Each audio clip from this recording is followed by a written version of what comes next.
का फिर से हमारे चैनल ब्रिलियंस 53 में।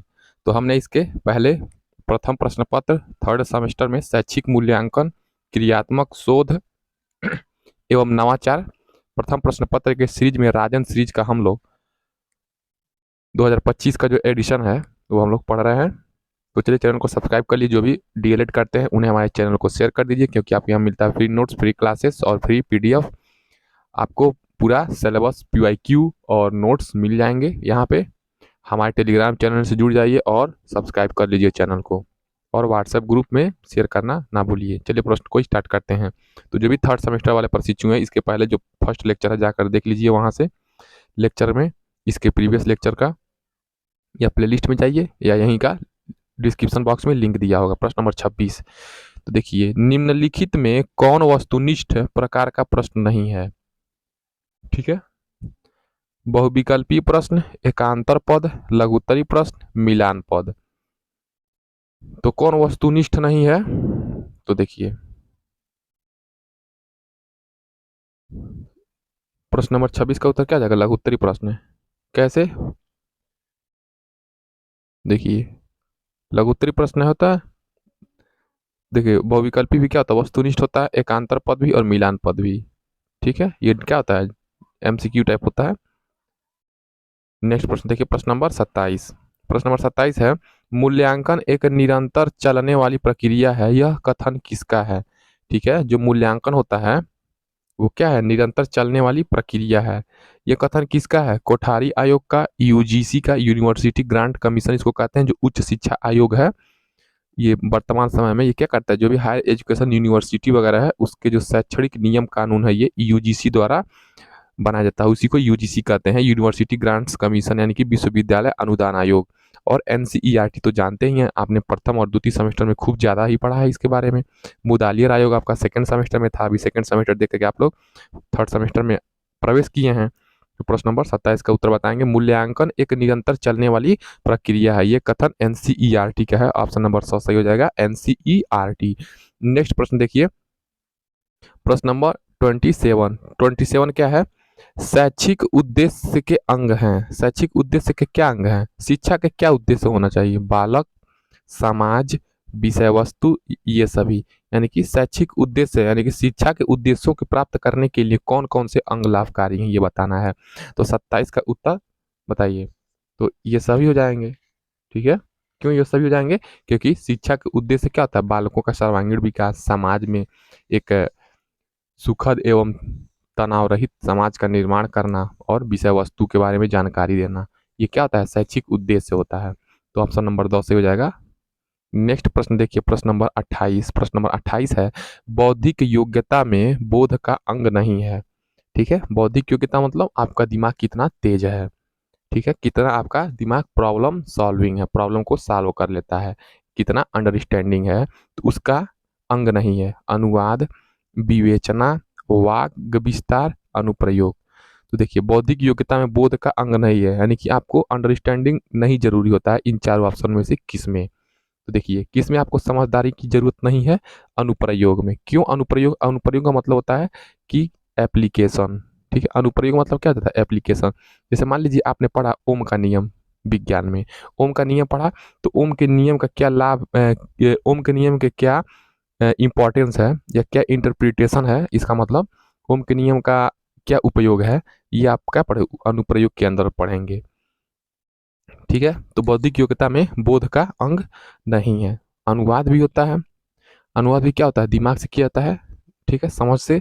विवेचना मतलब किसी भी चीज़ के बारे में तर्क वितर्क करना, विवेचना हो गया।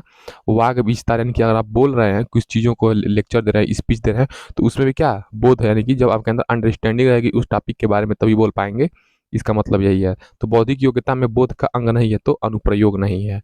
ठीक है, अनुप्रयोग क्या किया जाता है? नियम कानून पढ़ने के बाद डायरेक्ट अप्लाई किया जाता है, अनुप्रयोग। प्रश्न नंबर 29, रीता ने गणित में 50 अंक प्राप्त किए। 50 अंक प्राप्त करना है। ठीक है, जैसे आप लोग भी क्या करते हैं, 50 में से कुछ लोग क्या पाते हैं? 40 पाते हैं, कुछ लोग 35 पाते हैं फर्स्ट पेपर में। उसी प्रकार रीता है क्या है? मान लीजिए कक्षा 2 की या कक्षा 5 की छात्रा है, तो रीता ने गणित में 50 अंक प्राप्त किए। 50 अंक प्राप्त करना है, मापन है, मूल्यांकन है, परीक्षण है, उपलब्धि है। तो बताइए, रीता ने गणित में 50 अंक प्राप्त किए, तो नंबर है ये। और नंबर को मैंने आपको बताया है कि क्या है, संख्यात्मक योग्यता ही मापन कहलाती है। तो संख्यात्मक योग्यता मापन ऑप्शन नंबर अ। मापन को क्या कहेंगे, मेजरमेंट कहेंगे। चूंकि आपके पेपर का नाम ही क्या है, शैक्षिक मूल्यांकन, ठीक है, शिक्षा का मूल्यांकन, क्रियात्मक शोध एवं नवाचार, यानी कि शिक्षा के क्षेत्र में जो मूल्यांकन करना है बच्चों का, और नए नए क्या करना है, नए नए खोज प्रयोग, नए नए टेक्निक्स, नए नए शिक्षण विधि को अपनाना है, और शिक्षा के क्षेत्र में नवाचार लाना है, नयापन लाना है, यानी कि शिक्षा के क्षेत्र में क्या करना है, सुधार करना है गुणात्मक रूप से। प्रश्न नंबर 30, उत्तम परीक्षण की विशेषता नहीं है। उत्तम परीक्षण की क्या विशेषता नहीं है, वैधता, विश्वसनीयता, वस्तुनिष्ठता, कठोरता। तो किसी भी चीज का परीक्षण करना है, टेस्ट, ठीक है।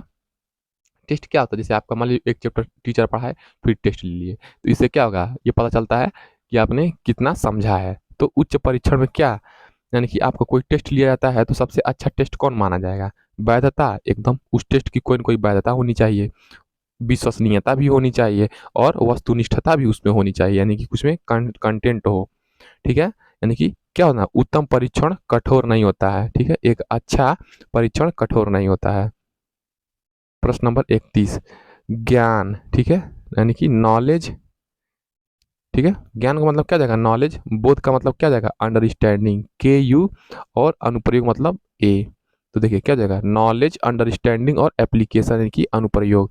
तो किसी भी थियरी या किसी भी सिद्धांत का क्या होता है, उसके बारे में ज्ञान लेते हैं, उसके बाद वो थियरी क्या कह रहा है हम उसके बारे में समझते हैं, ठीक है, तो उसको बोध कहते हैं।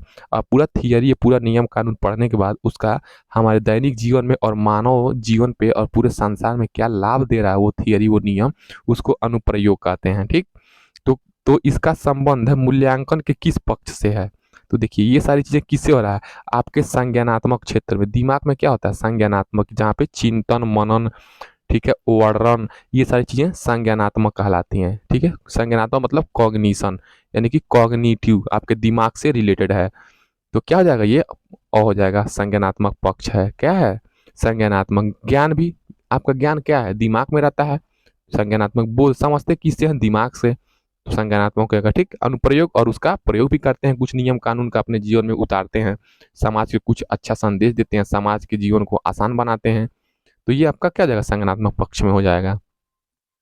प्रश्न नंबर 31 हो गया। नेक्स्ट प्रश्न देखिए, नेक्स्ट प्रश्न है प्रश्न नंबर 32। चलिए प्रश्न नंबर 32 देख लीजिए, मापन किसी निश्चित स्वीकृत नियमों के अनुसार वस्तुओं को अंक प्रदान करने की प्रक्रिया है, यानी कि मेजरमेंट। मापन क्या है, किसी भी कोई वस्तु है या व्यक्ति है, उसको हम उसके योग्यता को संख्या के रूप में प्रदर्शित कर रहे हैं। तो निश्चित स्वीकृत नियमों के अनुसार वस्तुओं को अंक प्रदान करने की प्रक्रिया है। यह कथन किसका है, 2022 और 24 में यह प्रश्न पूछा है, देखिए इंपॉर्टेंट है, थर्ड सेमेस्टर वाले देख लेंगे।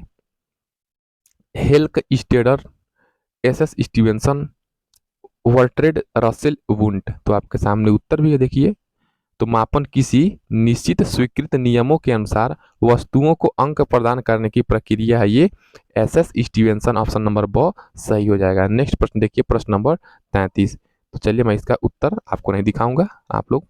प्रश्न नंबर 33, मूल्यांकन प्रक्रिया को सामान्यतः कितने भागों में बांटा जाता है, 2, 4, 5 और 6। तो मूल्यांकन प्रक्रिया को कितने भागों में बांटा जाता है, तो मूल्यांकन के प्रकार एक तरह से पूछ रहा है। प्रश्न नंबर 33 का उत्तर क्या हो जाएगा, 4। तो मूल्यांकन का प्रक्रिया यानी कि प्रकार 4 होता है। कौन कौन से मूल्यांकन 4 प्रकार का होता है, चलिए मैं इंग्लिश में बताता हूँ और हिंदी में बोलता हूँ।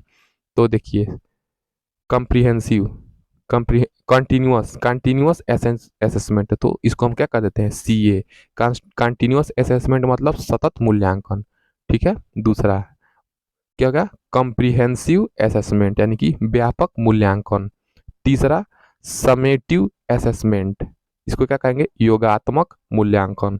चौथा क्या जाएगा, मूल्यांकन की प्रक्रिया, तो आपका क्या होगा, पहला हो गया कंटिन्यूअस असेसमेंट यानी कि सतत मूल्यांकन, उसके बाद कॉम्प्रिहेंसिव असेसमेंट यानी कि व्यापक मूल्यांकन, और समेटिव असेसमेंट मतलब योगात्मक मूल्यांकन, और चौथा आपका क्या हो जाएगा, स्ट्रक्चरल असेसमेंट, इसको क्या कहेंगे, संरचनात्मक आकलन या पुनरुत्पादक आकलन इसको कहेंगे। तो ये 4 प्रकार होता है मूल्यांकन प्रक्रिया। तो यही मूल्यांकन को 4 भागों में बांटा गया। ऑप्शन नंबर ब सही है। आशा करते हैं आप लोगों को समझ में आएगा। प्रश्न नंबर 34। तो शैक्षिक नवाचार यानी कि शिक्षा के क्षेत्र में नयापन से क्या तात्पर्य है? तो अधिगम प्रक्रिया में नया नवाचार, शिक्षण विधि में नवाचार, ये दोनों इनमें से कोई नहीं। तो आप लोग 2 सेमेस्टर पास हो गए हैं, यहाँ तक आप लोग को दिमाग में तो आ ही गया होगा। मैक्सिमम उत्तर ये दोनों ही होता है। तो देखिए प्रश्न नंबर 34 का उत्तर क्या जाएगा? ये दोनों। शिक्षा में नवाचार मतलब क्या जाएगा? शिक्षा के क्षेत्र में नयापन लाना। अधिगम मतलब लर्निंग प्रक्रिया, लर्निंग प्रोसेस में क्या लाना? नवाचार लाना। और शिक्षण लर्निंग प्रोसेस हुआ या लर्निंग मेथड। तो जो भी लर्निंग प्रोसेस है या लर्निंग मेथड है उनमें नवाचार लाना ही क्या है? शैक्षिक नवाचार है। तो ऑप्शन नंबर 100 सही हो जाएगा। प्रश्न नंबर 35 देखिए, मूल्यांकन अनुरूप है। ठीक है, मूल्यांकन किसके अनुरूप है? उद्देश्यों के, प्रविधि के, विधि के या सिद्धांतों के। तो मूल्यांकन किसके समकक्ष है? तो 35 का उत्तर क्या हो जाएगा? विधि के। तो मूल्यांकन किसके अनुरूप है? देखिए मूल्यांकन क्या है? बच्चों को उनकी शैक्षिक योग्यता के बारे में पता लगाने के लिए विभिन्न नियम कानून बनाए गए हैं, जिसे 4 प्रकार के हैं। एक सतत मूल्यांकन, एक व्यापक मूल्यांकन, एक योगात्मक मूल्यांकन और एक संरचनात्मक या पुनरुत्पादक मूल्यांकन। तो उसी प्रकार क्या है? ये विधि है, नियम है। तो इसी लोग क्या कहेंगे? तो मूल्यांकन अनुरूप है किसके समान है? तो नियम कानून या विधि के। ठीक है, इसको ला के अनुरूप है ये मानेंगे। प्रश्न नंबर 36। प्रश्न नंबर 36 क्या है? ऐसा परीक्षण जो बार बार प्रयोग करने पर एक जैसा परिणाम देता है कहलाता है। तो ऐसा परीक्षण जो बार बार प्रयोग करने पर एक जैसा परिणाम देता है क्या कहलाता है? विश्वसनीयता, न्यायादर्श, वैधता, कोई नहीं। तो प्रश्न नंबर 36 का उत्तर क्या हो जाएगा? 36 का उत्तर हो जाएगा विश्वसनीयता। ऑप्शन नंबर अ से हो जाएगा विश्वसनीयता। यानी कि ऐसा परीक्षण जो बार बार प्रयोग करने पर एक जैसा परिणाम देता है, यानी कि अच्छा, यानी कि फाइनल रिजल्ट क्या होता है? हमारा सक्सेसफुल होता है। उसको क्या कहेंगे? वो विश्वसनीयता है उस परीक्षण में। तो वो परीक्षण क्या होता है? सारे लोग उसको क्या करते हैं? अपने जीवन में उतारते हैं, या शिक्षा के क्षेत्र में या विज्ञान के क्षेत्र में। 37। उत्तम परीक्षण की विशेषताएं हैं। ठीक है, किसी भी चीज़ का आप परीक्षण कर रहे हैं, टेस्ट कर रहे हैं, बच्चों का टेस्ट ले रहे हैं या अपने पास पड़ोस का टेस्ट ले रहे हैं या समाज का या खुद का टेस्ट ले रहे हैं कि आप किस लायक हैं, उसकी उत्तम परीक्षण कब होगी? क्या उसकी विशेषता होगी? वैधता, तो वैधता होती है। विश्वसनीयता, तो विश्वसनीयता भी होती है एक अच्छे परीक्षण की विशेषता। व्यवहारिकता भी होती है। ठीक है, क्या होती है उसमें? उसमें कुछ बिहेवियरल अप्रोच होते हैं। बिहेवियरल का मतलब क्या जाएगा कि उससे क्या होगा? कुछ समाज को नुकसान ना पहुंचे उत्तम परीक्षण में। ये सभी ऑप्शन नंबर 10 सही हो जाएगा। तो अगर परीक्षा पूछ देता है अति लघु उत्तरी में कि उत्तम परीक्षण की विशेषताएं क्या है, तो कहेंगे वैधता, विश्वसनीयता, व्यवहारिकता, ये सब लिखेंगे। नेक्स्ट प्रश्न देखिए 38। प्रश्न नंबर 38 क्या है? प्रश्न नंबर 38 है शोध। ठीक है, शोध का मतलब रिसर्च। आपने साइंस में सुना होगा। शोध का मतलब क्या जाएगा? रिसर्च। रिसर्च कितने प्रकार के होते हैं? 1, 2, 3, 4। तो 38 का उत्तर क्या हो जाएगा? 38 का उत्तर हो जाएगा 2। तो शोध 2 प्रकार के होते हैं। ऑप्शन नंबर ब सही हो जाएगा। नेक्स्ट प्रश्न, प्रश्न नंबर 39। मूल्यांकन का पक्ष है संज्ञानात्मक पक्ष, भावात्मक पक्ष, कौशलात्मक पक्ष, ये सभी। यानी कि बच्चों का आप मूल्यांकन करते हैं तो बच्चे का कौन कौन सा एस्पेक्ट, कौन कौन सी चीज़ें सुधार की जाती हैं या कौन कौन सी चीज़ें इन्वॉल्व होती हैं मूल्यांकन में। आप टेस्ट लेते हैं, मान लीजिए क्वार्टरली ले लिए, हाफ ईयरली, या एक एक घंटी पढ़ाने के बाद, एक क्लास पढ़ाने के बाद, एक हफ्ता पढ़ाने के बाद, 6 महीना पे छमाही टेस्ट ले रहे हैं, तिमाही ले रहे हैं, अर्धवार्षिक, वार्षिक टेस्ट ले रहे हैं बच्चों का। तो ये इससे मूल्यांकन से क्या हो रहा है? या बच्चों का व्यक्तिगत व्यक्तिगत विकास के बारे में मूल्यांकन कर रहे हैं, तो इससे क्या बच्चों का पता लगेगा? प्रश्न नंबर 39 का उत्तर क्या हो जाएगा? तो मूल्यांकन क्या है? बच्चों के सभी पक्षों का बारे में जानकारी लेते हैं। संज्ञानात्मक पक्ष यानी कि बच्चे कितना पढ़ रहे हैं, समझ रहे हैं, सब्जेक्ट पर कितना पकड़ है। और बच्चे का जो भावात्मक मानसिक स्थिति है अच्छी है या कहीं वो मानसिक रूप से बीमार तो नहीं है, ये सारी चीज़ें पता लगाएंगे। और बच्चे के अंदर कुछ कौशल, कुछ स्किल डेवलप हुई है कि नहीं उस शिक्षा से, बच्चे के अंतर्गत अंदर, ये क्या होता है? मूल्यांकन का पक्ष होता है। तो ये सभी हो जाएगा। यानी कि मूल्यांकन के पक्ष क्या हो जाएंगे? संज्ञानात्मक पक्ष भी होते हैं, भावात्मक पक्ष भी होते हैं और कौशलात्मक पक्ष भी होते हैं। तो ऑप्शन नंबर 2 से हो जाएगा ये सभी। नेक्स्ट प्रश्न देखिए, प्रश्न नंबर 40। प्रश्न नंबर 40 क्या है? प्रश्न पत्र निर्माण की प्रक्रिया है ब्लूप्रिंट, रेड प्रिंट, दोनों, कोई नहीं। तो प्रश्न पत्र निर्माण की प्रक्रिया क्या है, बताइए। प्रश्न पत्र का निर्माण कैसे होगा, प्रश्न नंबर 40, ये तो आप लोगों को पता होगा। तो ब्लूप्रिंट निकालते हैं, ब्लूप्रिंट मतलब फोटो कॉपी। प्रश्न पत्र निर्माण की प्रक्रिया क्या है, फोटो कॉपी। नेक्स्ट प्रश्न देखिए, नेक्स्ट प्रश्न 41, प्रश्न नंबर 41, मूल्यांकन हेतु प्रश्नों के प्रकार हैं वस्तुनिष्ठ प्रश्न, अति लघुत्तरी एवं लघुत्तरी प्रश्न, दीर्घ उत्तरी प्रश्न, ये सभी। तो मूल्यांकन कैसे करते हैं, यानी कि बच्चों का परीक्षा कैसे लेते हैं, बताइए चार ऑप्शन में से। तो प्रश्न नंबर 41 का उत्तर हो जाएगा ये सभी। वस्तुनिष्ठ प्रकार का भी प्रश्न लेते हैं, यानी कि एमसीक्यू टाइप, ठीक है। तो मल्टीपल चॉइस, तो देखिए यानी कि वस्तुनिष्ठ मतलब ऑब्जेक्टिव टाइप के भी प्रश्न होते हैं, अति लघु उत्तर यानी कि वेरी शॉर्ट टाइप भी होती है, और लघु उत्तर यानी कि शॉर्ट टाइप यानी कि होते हैं, और दीर्घ उत्तर यानी कि लॉन्ग टाइप भी आंसर क्वेश्चन होते हैं। तो मूल्यांकन हेतु प्रश्नों के प्रकार ये सभी। नेक्स्ट प्रश्न देखिए 42, प्रश्न नंबर 42 है क्रियात्मक शोध, यानी कि एक्शन रिसर्च, यानी कि कुछ रिसर्च करते हैं आप, वो किसके, एक्शन के थ्रू। आप अपने संज्ञानात्मक पक्ष को लगाते हैं, भावात्मक पक्ष को लगाते हैं, या कौशलात्मक पक्ष को लगाते हैं, ज्ञान बोध प्रयोग, ये सब क्या करते हैं, प्रयोग करते हैं। तो क्या होता है, क्रियात्मक शोध होता है। तो प्रश्न नंबर 42, प्रश्न नंबर 42 का उत्तर क्या होगा, प्रश्न नंबर 42 का उत्तर हो जाएगा 6। तो क्रियात्मक शोध के कितने चरण है, तो 6 हैं। जैसे नॉलेज हो गया, अंडरस्टैंडिंग हो गया, ठीक है, ज्ञान बोध, नॉलेज हो गया, अंडरस्टैंडिंग हो गया, तो ऐसे 6 क्या है, चरण है। प्रश्न नंबर 43, परिकल्पना कितने प्रकार की होती है, हाइपोथेसिस। 2 प्रकार की परिकल्पना होती है, 3 प्रकार की, 4 प्रकार की, 7 प्रकार की। तो परिकल्पना कितने प्रकार की होती है, प्रश्न नंबर 43। प्रश्न नंबर 43 का उत्तर क्या हो जाएगा, 2।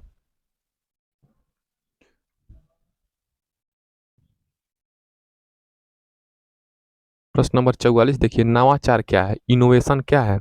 आप लोग न्यूज़पेपर वगैरह न्यूज़ में सुनते होंगे कि ये इंडिया का एक इनोवेटिव क्या है, इनोवेटिव प्रोजेक्ट है, ठीक है। तो इनोवेटिव प्रोजेक्ट मुख्यतः क्या लगाते हैं, नए नए खोज प्रयोग और साइंस और टेक्नोलॉजी से लगाते हैं, इसका अर्थ है नवाचार। तो शिक्षा में नित्य जीवन, नित्य नवीन परिवर्तन। तो शिक्षा में जो भी नित्य नवीन परिवर्तन होते हैं, शिक्षा में कोई परिवर्तन नहीं, दोनों कोई नहीं, तो क्या जाएगा, नवाचार का मतलब क्या जाएगा, शिक्षा में नित्य, यानी कि शिक्षा में जो नित्य यानी कि दिन प्रतिदिन जो नए नए परिवर्तन होते हैं, नए नए शिक्षण अधिगम प्रक्रिया अपनाया जाता है। मान लीजिए टीएलएम अपनाते हैं, बच्चों से बोलना, संगीत कला, ये सारी चीज़ें उनके अंदर डेवलप करवाया जाता है। तो शिक्षा में नित्य नवीन परिवर्तन को हम लोग क्या करते हैं, तो नवाचार कहते हैं। तो शिक्षा में जो भी नित्य नवीन परिवर्तन होते हैं उन्हें हम लोग नवाचार कहते हैं। प्रश्न नंबर 45 देखिए, क्रियात्मक शोध के अंतर्गत संपूर्ण जनसंख्या का छोटा सा भाग कहलाता है न्यादर्श, समंजन, आत्मसातन या अभिविन्यास। प्रश्न नंबर 45 का उत्तर क्या हो जाएगा, तो क्रियात्मक शोध के अंतर्गत संपूर्ण जनसंख्या का छोटा सा भाग क्या कहलाता है, न्यादर्श कहलाता है। ऑप्शन नंबर ओ सही हो जाएगा। नेक्स्ट प्रश्न देखिए, प्रश्न नंबर 46, शून्य परिकल्पना संबंधित है निर्देशित परिकल्पना से, निर्देश रहित परिकल्पना से, दोनों या कोई नहीं। तो शून्य परिकल्पना क्या है, प्रश्न नंबर 46, 46 का उत्तर क्या हो जाएगा, निर्देश रहित परिकल्पना से। शून्य परिकल्पना, ठीक है, परिकल्पना 2 प्रकार का होता है। तो पहला परिकल्पना क्या आ जाएगा, शून्य परिकल्पना। तो परिकल्पना यानी कि आप दिमाग में आप अपना ही हाइपोथेसिस या इमेजिनेशन करते हैं, उसी को हम लोग परिकल्पना कहते हैं, यानी कि आपके अंदर कोई विचारों का विचार ही परिकल्पना है। तो निर्देश रहित यानी कि इसमें कोई इंस्ट्रक्शंस नहीं होते हैं, इसमें कोई नियम कानून नहीं होता कि आपको यहीं तक सोचना है, आप कहीं भी सोचिए, किसी भी आयाम पे सोचिए, किसी भी एस्पेक्ट पे सोचिए। वो क्या होता है, निर्देश रहित परिकल्पना को हम लोग शून्य परिकल्पना कहते हैं। शून्य मतलब क्या जाएगा, नील बटे सन्नाटा, एक तरह से समझिए, यानी कि ऐसी परिकल्पना जिसमें क्या हो, निर्देश रहित यानी कोई रुकावट ना हो, उसी को निर्देश रहित परिकल्पना को शून्य परिकल्पना कहते हैं। नेक्स्ट प्रश्न 47, क्रियात्मक शोध का प्रथम चरण है समस्या की पहचान करना, कार्यविधि, निष्कर्ष, समस्या चुनने का कारण। तो क्रियात्मक शोध कोई भी, मान लीजिए देखिए जो बड़े बड़े से बल्ब का आविष्कार हुआ, एडिसन ने बल्ब का आविष्कार किया, राइट ब्रदर्स ने क्या बनाया, वो जहाज बनाया, ठीक है, और जेएल बेयर्ड ने टीवी बनाया, और मार्कोनी ने क्या बनाया, मोबाइल फ़ोन बनाया, ग्राहम बेल ने क्या बनाया, टेलीफ़ोन बनाया। तो ये जो लोग हैं, ये ये जो आविष्कार किए हैं वो कैसे किए हैं? पहले सोचे होंगे यार, कोई इंडिया में बैठा है और हमको अमेरिका में बात करना है, तो जो ये समस्या है, सबसे पहले क्या है, ये समस्या उत्पन्न हुई, ठीक है? तो इस समस्या के समाधान के लिए ये जो मान लीजिए कोई भी साइंटिस्ट है या ग्राहम बेल को ही ले लीजिए, इस समस्या के पहचान के लिए इन्होंने ये क्या ये समस्या चुना, ठीक है? समस्या चुना, उस बात समस्या के लिए बात करने के लिए क्या बनाया? टेलीफ़ोन बनाया, कि कोई ऐसा यंत्र होता जो बैठे-बैठे बात हो जाता। तो 47 का मतलब क्या हो जाएगा? क्रियात्मक शोध का प्रथम चरण क्या है? समस्या की पहचान करना। तो कोई भी समस्या उसका पहचान करेंगे तो क्या हो जाएगा? हल निकलेगा। जैसे मान लीजिए बाढ़ आता है, भूकंप आता है या आपके घर में कोई प्रॉब्लम आता है, तो जो समस्या है पहले समस्या को पहचान करते हैं कि कोई बीमार तो नहीं है, ठीक है? या बाढ़ आया तो इस बाढ़ से कैसे निजात पाएँ, या भूकंप क्यों आ रहा है, इसका समस्या क्या है? तो सबसे पहले समस्या की पहचान करेंगे। ऑप्शन नंबर समस्या की पहचान। कार्यविधि तो ये दूसरा वाला है, और निष्कर्ष तो सबसे लास्ट में निकलता है, ठीक है? सबसे लास्ट में क्या होता है? निष्कर्ष निकाला जाता है कि इस समस्या से ये प्रॉब्लम्स हुआ और इसका निष्कर्ष ये रहा कि हमें ये गलती, हमारे आने वाली पीढ़ी ये गलती ना दोहराए दोबारा इस चीज़ को। तो क्रियात्मक शोध का प्रथम चरण क्या हो जाएगा? समस्या की पहचान। प्रश्न नंबर 48 देखिए, प्रश्न नंबर 48 है, न्यादर्श का संबंध है क्रियात्मक शोध से, मूल्यांकन से, मापन से, कोई नहीं। तो न्यादर्श का संबंध किससे है? 48 बताइए। प्रश्न नंबर 48 का उत्तर क्या जाएगा? क्रियात्मक शोध से। ऑप्शन नंबर सही हो जाएगा। न्यादर्श का संबंध किससे है? क्रियात्मक शोध से। नेक्स्ट प्रश्न 49। 49 क्या है? न्यादर्श का शाब्दिक अर्थ है सैंपल या नमूना, न्याय देने वाला, न्याय देखने वाला, कोई नहीं। तो न्यादर्श का शाब्दिक अर्थ क्या है? प्रश्न नंबर 49। 49 देखिए, न्यादर्श का शाब्दिक अर्थ क्या हो जाएगा? सैंपल या नमूना। ऑप्शन नंबर सही हो जाएगा, सैंपल या नमूना। तो न्यादर्श का शाब्दिक अर्थ क्या हो जाएगा? सैंपल या नमूना।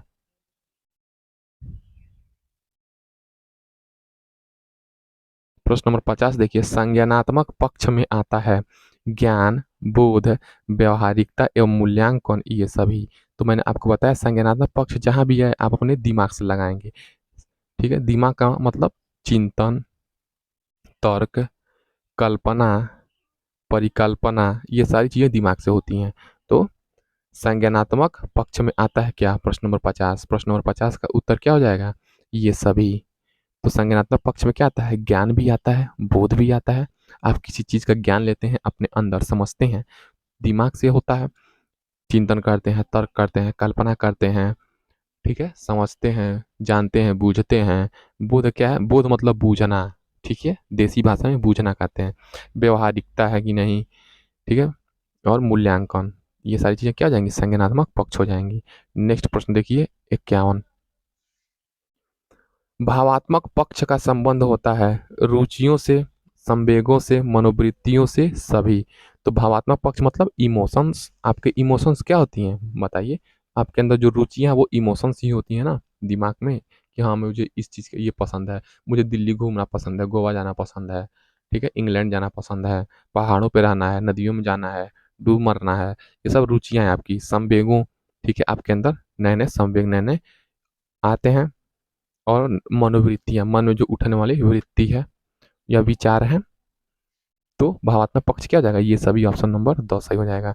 नेक्स्ट प्रश्न 52 देखिए, कौशलात्मक पक्ष का दूसरा नाम है संज्ञानात्मक पक्ष, भावात्मक पक्ष, क्रियात्मक पक्ष, या कोई पक्ष नहीं। तो कौशलात्मक पक्ष का दूसरा नाम क्या है? तो देखिए, प्रश्न नंबर 54 का उत्तर क्या आ जाएगा? कौशलात्मक पक्ष का दूसरा नाम है, प्रश्न नंबर 52, कौशलात्मक पक्ष का दूसरा नाम क्या है? क्रियात्मक पक्ष। आप कितना स्किल्ड हैं, आपके अंदर स्किल रहेगी तो आपको, जिसे क्या कहते हैं कि लोग कहते हैं कि ज़्यादा ज्ञान पे मत फोकस करिए, स्किल पे ध्यान दीजिए, ये नए युग में नए परिवर्तन लाना है। तो स्किल पे आप ध्यान देंगे तो आपका क्या होगा? कौशल, यानी कि आपका कौशल का दूसरा नाम क्या जाएगा? क्रियात्मक पक्ष। आप कितना स्किल्ड है किसी कार्य को करने में, ठीक है? जैसे मान लीजिए घर को जोड़ रहे हैं, या लकड़ी का सामान बनाते हैं, या बुक वगैरह प्रिंट करते हैं, या आप राइटिंग करते हैं, सिंगिंग करते हैं, तो उस काम में आप कितना कुशल हैं, ये आपका क्या है? क्रियात्मक पक्ष है। यानी कि आपका क्या है? एक्शनल एक्शनल एस्पेक्ट है, मतलब आप एक्शन लेने में माहिर हैं। तो ये कौशलात्मक पक्ष को हम लोग क्रियात्मक पक्ष भी कहते हैं।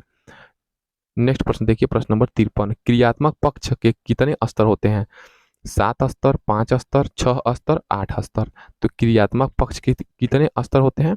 तो पहले समस्या की पहचान करना। पहला है क्रियात्मक पक्ष में क्या है? समस्या की पहचान करना। प्रश्न नंबर 53, प्रश्न नंबर 53 का उत्तर क्या हो जाएगा? 6, 6। तो क्रियात्मक पक्ष के कितने स्तर हैं? तो 6 स्तर होते हैं। प्रश्न नंबर 54 देखिए, जिस उद्देश्य की पूर्ति के लिए परीक्षण का निर्माण हुआ है वह उस उद्देश्य की पूर्ति करे कहलाता है। तो जिस उद्देश्य की पूर्ति के लिए कोई टेस्ट का क्या करते हैं आप? निर्माण करते हैं। जैसे फर्स्ट सेमेस्टर में क्या था? टेट परीक्षण था, सेट परीक्षण था, ठीक है, बीने साइमन टेस्ट था जो बुद्धि परीक्षण था। तो जो वह आप किस उद्देश्य की पूर्ति के लिए वो बनाए थे परीक्षण? तो किसी परीक्षण का निर्माण हुआ है जिस उद्देश्य की पूर्ति के लिए, वह उस उद्देश्य की पूर्ति करे क्या कहलाता है? वैधता, विश्वसनीयता, व्यापकता या कोई नहीं। तो 54 का उत्तर क्या हो जाएगा? वैधता। जैसे मान लीजिए आप बीने साइमन परीक्षण जो बनाए हैं वो बुद्धि को मापे उसके लिए बनाए हैं, ठीक है, या एक खंड का सिद्धांत था, द्विखंड का सिद्धांत था, या त्रिखंड का सिद्धांत था, या बुद्धि का मल्टीपल इंटेलिजेंस थ्योरी या बहुकारक सिद्धांत था। तो ये सारे सिद्धांत क्यों आए? किस उद्देश्य की पूर्ति के लिए आया? ताकि मनुष्य के बुद्धि का मापन किया जा सके, परीक्षण किया जा सके। तो क्या जो ये रूल्स वगैरह हैं क्या है? वैध है, वैलिड हैं, तभी तो ये बुक में अपना जगह दिए हैं, ये पढ़ाया जाता है हम लोगों को। तो जिस उद्देश्य की पूर्ति के लिए किसी परीक्षण का निर्माण हुआ है वह उस उद्देश्य की पूर्ति करे कहलाता है वैधता। ऑप्शन नंबर अ सही हो जाएगा। प्रश्न नंबर 55 देखिए, उसके बाद हम नेक्स्ट प्रश्न नेक्स्ट वीडियो से पढ़ेंगे। चैनल को सब्सक्राइब कर लीजिए, टेलीग्राम जुड़ के पीडीएफ डाउनलोड कर सकते हैं इसका। तो किसने मौखिक परीक्षा को महत्वपूर्ण स्थान दिया? हरलाक ने। मौखिक परीक्षा मतलब क्या जाएगा? यानी कि ओरल टेस्ट, यानी कि इंटरव्यू। एक तरीके से मौखिक परीक्षा मतलब इंटरव्यू। हरलाक ने, महात्मा गांधी ने, फ्राबेल ने, सुकरात ने। प्रश्न नंबर 55 का उत्तर क्या हो जाएगा? सुकरात ने। तो क्वेश्चनिंग मेथड सुकरात। तो किसने मौखिक परीक्षा को महत्वपूर्ण स्थान दिया? सुकरात ने। ऑप्शन नंबर 10 से हो जाएगा सुकरात। चलिए नेक्स्ट प्रश्न हम लोग नेक्स्ट वीडियो से पढ़ते हैं। चैनल को सब्सक्राइब कर लीजिए और व्हाट्सएप ग्रुप, टेलीग्राम और फ्रेंड्स में जो भी डिलीट करते हैं उन्हें शेयर कर देंगे। मिलते हैं नेक्स्ट वीडियो में। जय हिंद।